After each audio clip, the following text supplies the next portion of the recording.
Currently, I am feeling too nervous because I am recording my first video on camera.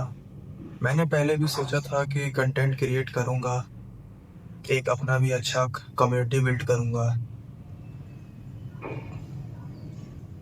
जहाँ मैं अपने जैसे youngster को motivate और नॉलेज शेयर करूँगा, बट ड्यू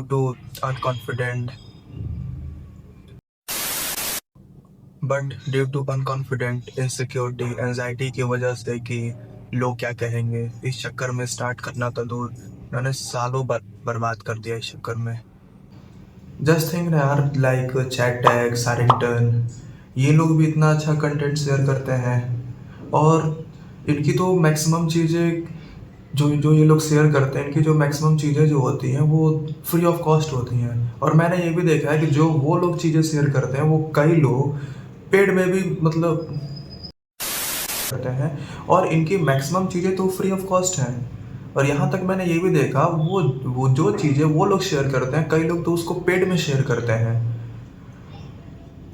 और आज भी ये लोग आगे बढ़ रहे हैं क्योंकि इन लोगों को पता है कि हेटर्स हर जगह मिलेंगे, यहाँ तक तो गॉड के भी हेटर्स हैं। So just ignore and go ahead. अब जो भी हो मेरे साथ, अच्छा हो या बुरा, अब मैंने सोच लिया है कि मैं अब यूट्यूब पे कंसिस्टेंट रहूँगा। और ये आप मेरा अनाउंसमेंट समझो या एक तरीके से मेरा डेयर। ये मैंने बहुत टाइम स्पेंड किया इस चक्कर में सोचने में, अब मैं कंसिस्टेंट रहने वाला हूँ, अब चाहे जो भी हो मेरे साथ। And see what I does, keep hustling, stay strong.